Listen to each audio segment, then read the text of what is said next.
శ్రీమాత్రే నమ. జయ గురు దత్తాత్రేయ నమ. ఈ వీడియోలో మనం జాతకులకి గృహయోగం ఎప్పుడు ఏర్పడుతుంది, అసలు వారి యొక్క జన్మజాతకంలో సొంత గృహయోగం ఉన్నదా లేదా అన్నది ఏ విధంగా తెలుసుకోవాల్సి ఉంటుంది, అలాగే గోచారంలో గ్రహాలు మారినప్పుడు ఏ గ్రహాలు అనుకూలంగా వచ్చినప్పుడు ఏ ఏ రాశుల వారికి సొంత గృహయోగం ఏర్పడుతుంది అన్న విషయాన్ని మనం ఈ వీడియోలో పరిశీలించే ప్రయత్నం చేద్దాం. మేషరాశి వారికి గృహయోగం ఏ విధంగా ఏర్పడుతుంది అన్న విషయాన్ని ఈ వీడియోలో పరిశీలిద్దాం. మరి మేషరాశి వారికి కుజుడు అధిపతి అవటం వల్ల సాధారణంగా వీళ్ళు కొద్దిగా బ్యాక్గ్రౌండ్ స్థిరాస్తులు కలిగి ఉన్నటువంటి కుటుంబంలో కానీ, పూర్వంలో బాగా బతికినటువంటి అది ఒక జమీందారులు అనుకోవచ్చు, రైతులు అనుకోవచ్చు, అటువంటి కుటుంబంలో వీళ్ళు జన్మించడం జరుగుతుంటుంది. అందువల్ల వీళ్ళు పుట్టినప్పటికే ఈ పెద్దవాళ్ళు అంటే వీళ్ళ తల్లిదండ్రులు కానీ, తాత ముత్తాతలు కానీ ఓ పెద్ద గృహాన్ని, కనీసం సాధారణ గృహాన్నైనా కలిగి ఉంటారు. అందువల్ల చాలా వరకు వీళ్ళకి పుట్టుకతోనే గృహయోగం ఏర్పడే అవకాశం ఉంటుంది. కారణం ఏంటంటే మరి మేషరాశి వారికి కుజుడు అధిపతి అవుతూ ఉంటాడు. దీని కారణంగా వీళ్ళకి కొద్ది ప్రయత్నంతోనే సొంత ఇల్లు ఏర్పడే అవకాశం ఉంది. అయితే కారణాంతరాల వల్ల వీళ్ళ పెద్దవారికి స్థిరాస్తులు అంటే తల్లిదండ్రులకి ఆస్తి ఉన్నప్పటికీ, సొంత గృహం ఉన్నప్పుడు కూడా అది ఈ జాతకుడు దాన్ని పొందకపోవడం జరగదు. అది వాళ్ళ పెద్దవాళ్ళు ఇంకా వేరే వాళ్ళు అనుభవిస్తూ ఉంటారు. జాతకుడు తన పుట్టిన ప్రదేశం నుంచి వేరే ప్రదేశంలోకి మారి అక్కడ అతను సొంతంగా గృహాన్ని ఏర్పాటు చేసుకోవడం జరుగుతూ ఉంటుంది. అంటే బికాజ్ ఏమైందంటే ఈ మేషరాశి వారికి 4వ భావం అయినటువంటి కర్కాటక రాశి చరరాశి అవ్వడం, ఆ రాశ్యాధిపతి చంద్రుడు అవ్వటం, ఇవన్నీ కూడా ఈ జాతకుడికి కామన్గా ఈ రాశి వారికి సొంత ప్రాంతంలో అంతగా అభివృద్ధి ఉండదు. వేరే ప్రాంతం మారిన తర్వాత అక్కడ వారి యొక్క ఎక్కడైతే వాళ్ళు స్థిరపడదాం అనుకుంటున్నారో అటువంటి ప్రాంతంలో వీళ్ళు కొద్దిగా మంచి ఇండిపెండెంట్ హౌస్ లాంటిది కొనుక్కునే అవకాశాలు ఉంటాయి. ఒకవేళ సొంతంగా వీరికి ఆస్తులు ఉన్నా కూడా అది వీరు పెద్దగా అనుభవించరు. ఒకవేళ ఉన్నా కూడా అది అన్నదమ్ములకో, తల్లిదండ్రులకో, వేరే వాళ్ళకో ఇవ్వడం జరుగుతూ ఉంటుంది. సాధారణంగా మేషరాశి, మేషలగ్నం వారు స్థిరాస్తి అమ్ముకునే ప్రయత్నం అయితే 99% చేయరు. ఎప్పుడూ కూడా కొత్తగా స్థిరాస్తి కొనాలనే ప్రయత్నంలో జరుగుతుంటుంది. వీళ్ళ అభివృద్ధికి కారణం కూడా ఈ భూములే ఎక్కువ కారణం అవుతుంటాయి.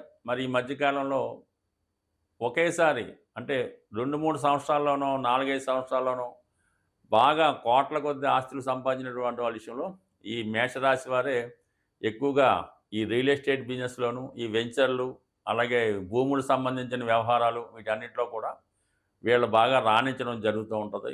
వీళ్ళు ఎంత ధనాన్నైనా వదులుకుంటారు కానీ ఒక సెంటు భూమిని కూడా వదులుకోవడానికి ఇష్టపడకపోవడం వల్ల సహజంగా ఈ రాశి క్షత్రియ రాశి అవ్వటం వల్ల వీళ్ళకి భూముల మీద మక్కువ ఎక్కువగా ఉంటుంది.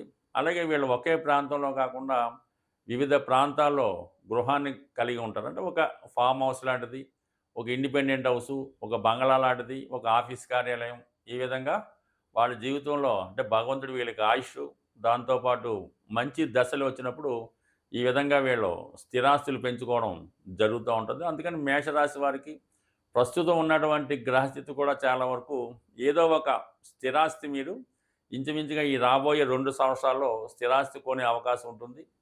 అలాగే ఈ సమయంలో మీరు కొన్ని విభేదాలు అంటే మీ యొక్క ఆస్తి పెరిగిన కొద్దీ మీకు శత్రువులు పెరుగుతూ ఉంటారు. ఎక్కువ ఆస్తి కలిగి ఉండి దాన్ని పంచుకునే ప్రయత్నంలో అన్నదమ్ములతో విభేదాలు లాంటివి కూడా వచ్చే అవకాశం ఉంటుంది. బట్ నిరంతరం ఈ మేషరాశి వారు భూములు, స్థిరాస్తులు, స్థిరాస్తి సంబంధించిన వ్యాపారం చుట్టూనే తిరగడం జరుగుతూ ఉంటుంది. అందువల్ల ఏంటంటే మీకు స్థిరాస్తి, సొంత గృహం ఏర్పడడం అనేది చాలా సులువుగా ఉంటుంది. ఏదైనా మీరు సొంత గృహం కలిగి ఉండాలంటే మీరు తల్లిదండ్రులు ఉన్నటువంటి ప్రాంతంలో ఉన్నటువంటి గృహాన్ని వాళ్ళకో మీ అన్నదమ్ములకు ఇచ్చివేసి మీరు వేరే చోట ఏ సిటీలోనో ఇంకా బాగా అడ్వాన్స్డ్‌గా ఉన్నటువంటి ప్రాంతంలోనో సొంత గృహం ఏర్పరచుకున్నప్పుడు వ్యక్తిగతంగా మీ ఆస్తి పెరుగుతుంది, హోదా పెరుగుతుంది. స్వస్తి. సొంత గృహం ఏర్పడాలంటే మరి పరిహారం అన్నది ప్రతిదానికి కూడా పరిహారం అన్నది మన శాస్త్రాల్లో చెప్పడం జరుగుతుంది. అయితే మన జన్మ జాతకరీత్యా చతుర్థ భావానికి సంబంధించినటువంటి పరిహారం అన్నది జనరల్గా దశ అంతర్దశలో అది పక్కన పెడితే కామన్గా అందరికీ ఉపయోగపడే పరిహారం ఇది కుజుడు సంబంధించింది కాబట్టి, భూమి కుజుడు కాబట్టి సుబ్రహ్మణ్య స్వామి అంటే కుజుని యొక్క అధిదేవతగా సుబ్రహ్మణ్య స్వామి క్షేత్రాలు ప్రతి రాష్ట్రంలో ప్రతి జిల్లాలో కూడా సుబ్రహ్మణ్య క్షేత్రాలు ఉండడం జరుగుతుంది. సో అందువలన మంగళవారం కూడా కుజుడికి సంబంధించిన రోజు. అంటే ఏదన్నా మన భూములు సంబంధించిన వ్యవహారాలు సెటిల్ అవ్వాలన్నా, రుణాలు తీరాలన్నా దొరకాలన్నా, అన్నదమ్ములతో విభేదాలు, భార్యాభర్తలతో చికాకులు, ఇవన్నీ కూడా మంగళవారం రోజు ప్రారంభించడం వల్ల కుజుని యొక్క అనుగ్రహం కూడా తోడవుతుంది. సుబ్రహ్మణ్య స్వామి యొక్క సంకల్పం, మన యొక్క సంకల్పం కూడా తొందరగా నెరవేరాలంటే మంగళవారం రోజు మీరు ఒక 6 మంగళవారాలు ఎన్నుకొని మీ ప్రాంతంలో సమీప ప్రాంతంలో ఉన్నటువంటి సుబ్రహ్మణ్య స్వామి క్షేత్రాలు 6 సెలెక్ట్ చేసుకోవడం, ప్రతి మంగళవారం ఒక క్షేత్రాన్ని దర్శించడం, అక్కడ ఉన్నటువంటి సుబ్రహ్మణ్య స్వామి ఉంటారు, అలాగే జంట నాగులు ఇవన్నీ కూడా ఉంటాయి.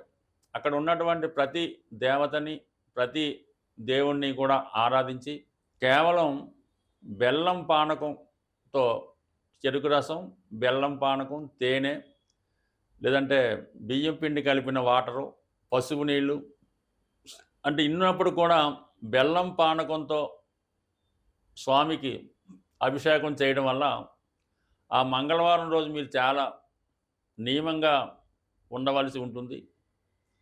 అలాగే వీలైతే ఆ రోజు గోవుకి ప్రదక్షిణ చేస్తూ గోవుకి కూడా కొంత బెల్లాన్ని తినిపించవలసి ఉంటుంది.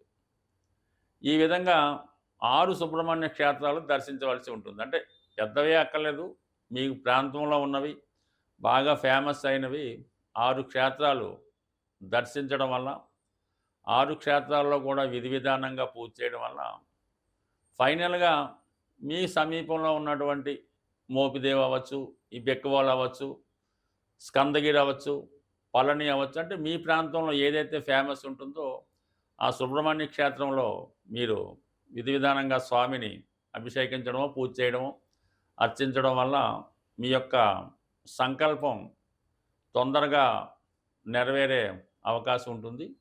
సో ఇవన్నీ వీలు కాని వాళ్ళు మరి ఒక 41 రోజులు మీ యొక్క క్షేమతారలో ప్రారంభించి ప్రతి ఒక్కరోజు నిర్దిష్టమైన సమయంలో హనుమాన్ చాలీసా పారాయణ చేయడం వల్ల కంపల్సరీగా మీకు ఈ 41వ రోజులో నాటికే ఏదో ఒక శుభవార్త మీరు సొంత గృహ సంబంధించిన విషయంలో నెరవేరే అవకాశం ఉంది. అంటే ఏదైనా మనం పని ప్రారంభించేటప్పుడు తారాబలం కూడా ఇంపార్టెంట్గా చూసుకోవాల్సి ఉంటుంది. అది సాధన తార కొన్నింటికి, క్షేమతార కొన్నింటికి, ఈ విధంగా తారాబలాన్ని ఎన్నుకొని మనం ఈ యొక్క ప్రక్రియ ప్రారంభించినప్పుడు కంపల్సరీగా మీ యొక్క సొంత గృహం నెరవేరుతుంది. బట్ ఏదేమైనా సొంత గృహం నెరవేరాలంటే ముందు మీరు నివసిస్తున్నటువంటి గృహం వాస్తుపరంగా ఎటువంటి దోషం లేకుండా ఉండాలి. మీరు అద్దెకున్న ఎవరింట్లో ఉన్నా దాన్నే సొంత గృహంగా భావించి ఆ గృహాన్ని పరిశుభ్రంగా ఉంచడం, పాత వస్తువులు లేకుండా, బూజులు పట్టకుండా, చెదలు పట్టకుండా, ఇరిగిపోయినవి లేకుండా చక్కగా నీట్గా ఉంచడం వలన అది మీకు ఇమీడియట్గా ఒక కొత్త సొంత గృహాన్ని ఏర్పాటు చేయడం జరుగుతూ ఉంటుంది. అంటే మనం చూడగానే ఒక ఇంటి చూసినప్పుడు ఇది మీకు అద్దెల్లో ఉంటున్నారో సొంత ఇల్లులో ఉన్నారో అర్థమైపోతూ ఉంటుంది. అందువల్ల మీరు అద్దెంట్లో ఉన్న సొంత ఇల్లులాగా దాన్ని పవిత్రంగా చూస్తే మీకు ఆ అమ్మవారి కృపతో సొంత గృహం ఏర్పడే అవకాశం ఉంటుంది. స్వస్తి.